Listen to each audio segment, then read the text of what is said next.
Stop buying avocados, stop paying for Netflix, stop going out every single weekend, and you might be able to get on the property ladder one day.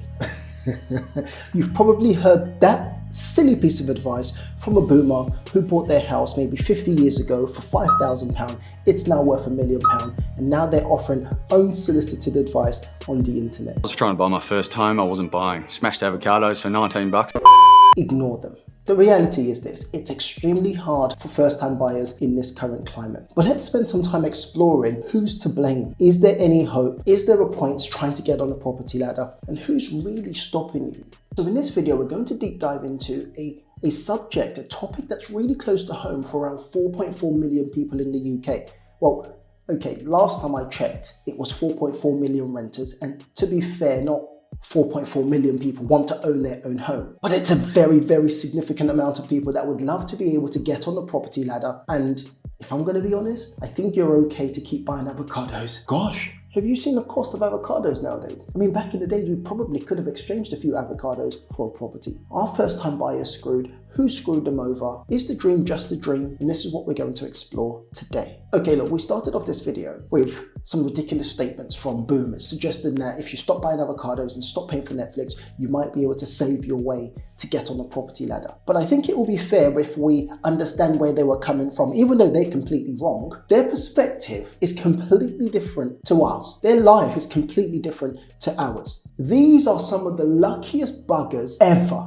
They just happen to be born at the right time. And in all fairness, many of us probably wouldn't trade places with them. I mean, think about it. Would you have been excited about being born a few years after World War II? I don't know. Running around in your little shorts in the mud, trying to go out and play hide and seek a few years after the war? No, that must have been mad. I don't know. I'm not sure I would trade places. But if I could buy a property for £5,000, then maybe I would consider trading places. So let's look at some of the data we have available as to why some of these boomers think the way they think. Between 1970 and 1980, the average house price was about 3 to 4 times the average salary. In 1970, the average annual salary for a full-time adult worker was about £1,600 to about £4,000. But today, the average house price in the UK is around 8 times the average salary. So this isn't something we should just skim over, because it starts to give an indication as to why people feel doomed and why they feel that they've been screwed over. In the 1970s, the average property price was around £5,000. So when you hear one of these old people shouting, "You just have to save some money, stop buying avocados, stop paying for Netflix, stop going on dinner dates," mate,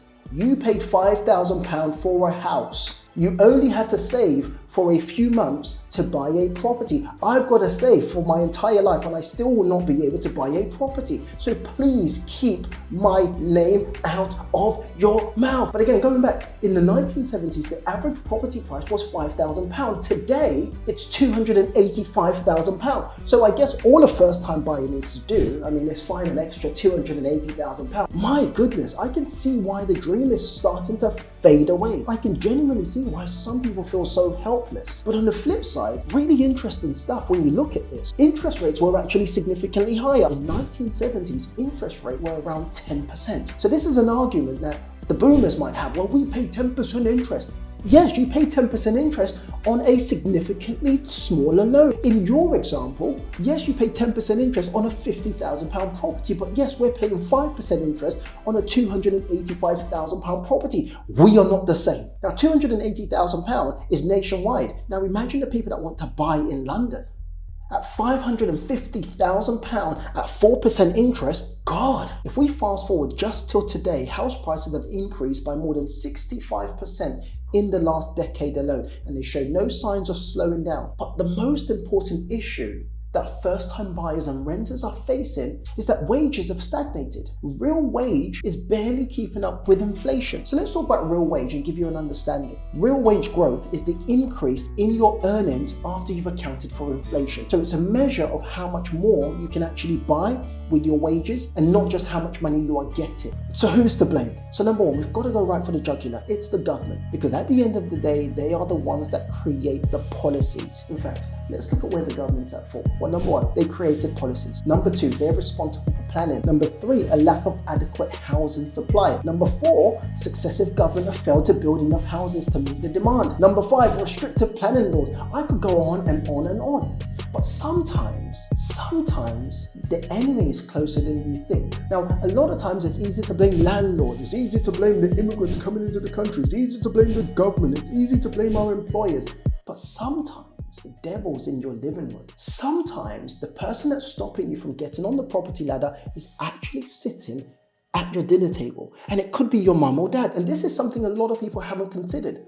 And this falls to something, it's a term called NIMBYism, which means not in my backyard. So a lot of parents are sitting there saying, John, when are you going to leave my house? Oh God, I can't get rid of my son. All he does is sit in the garage and play PlayStation and use my gas and electric.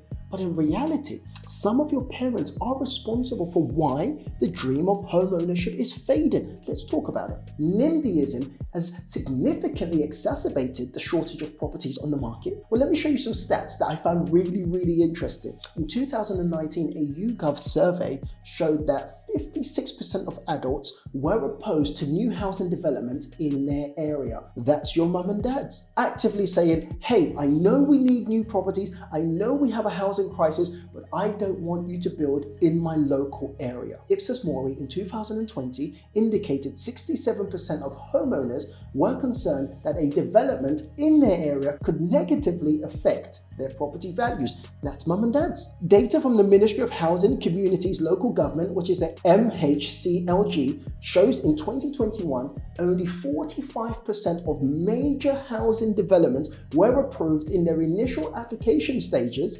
often due to local opposition and planning objections. These are your mums and dads. So the dream of home ownership is slowly dwindling, well, as we've established, number one, due to governmental issues, their failure to understand that we need new houses. Number two, mums and dad, NIMBYism, don't build in my backyard.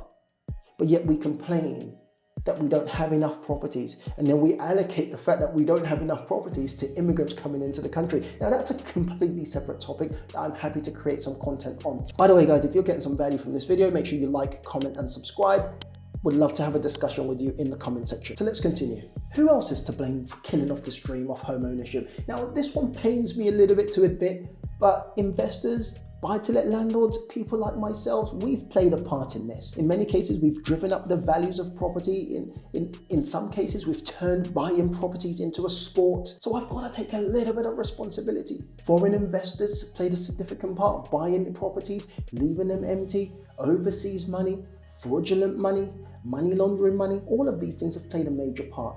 And it's slowly chipping away and killing the dream of home ownership. But we've got to be realistic and also consider that economic factors play a major hand in this. So what happened in 2008, we're still feeling the impact of that today. And first-time buyers, unfortunately, are feeling it the most because it meant banks changed their affordability criteria, which made the lending criteria significantly tighter, making it harder for a first-time buyer. So I don't want to be Mr. Doom and Gloom, and I don't want to be the bearer of bad news, but someone has to break it to you. Is the dream of becoming a homeowner for the vast majority of the UK population dead? And it pains me to say this, but the reality is yes. The reality is absolutely yes. I mean, if you were fortunate enough to be born in the 1970s, then of course, your narrative will be completely different. Your life will be different because by now you would have bought a property for £5,000 and sold it for £1 million and you'll be set.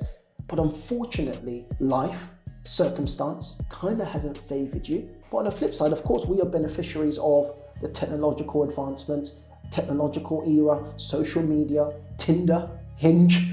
I mean, if that makes I'm just trying to lighten the bad news. But what I am hoping for is, it's election season, and I'm hoping that whoever comes into power takes this mandate very serious, has real meaningful conversations with first-time buyers and aspiring buyers, and starts to create meaningful opportunities for them to gain access or rebuild this hope and dream. The Help to Buy scheme, in my opinion, was a terrible idea. So what we need is a revamp, maybe a rejuvenated version of Help to Buy. Shared ownership, in my opinion, is a terrible idea. Maybe we need a rejuvenated version of shared ownership, but something has to be done. The main issues that the government need to address is, where can most people secure a deposit from? And how do we overcome the affordability criteria. So if we want home ownership back to what it was, and we want to support people in home ownership, then the government needs to start thinking outside of the box. But I'm sorry to be the bearer of bad news. The vast majorities of people within their 20s, 30s, and 40s will not be able to get on a property ladder. And it pains me to say it, and I wish I had a genuine solution. Unfortunately, I don't. I genuinely think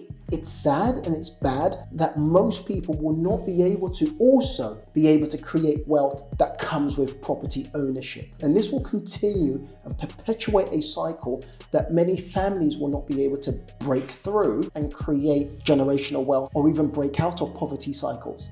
I don't know what to do, and I don't know what the answer is. Unless the government genuinely stop spending our money on things we haven't asked for and start allocating this money to helping people get on the property ladder. I don't know. If you've got any idea on how we can help people get on a property ladder in a safe and secure way, let me know in the comment section. Hi guys, if you get any value from this video, make sure you like, comment, and subscribe. Smash that notification bell. I'll catch you in the next video.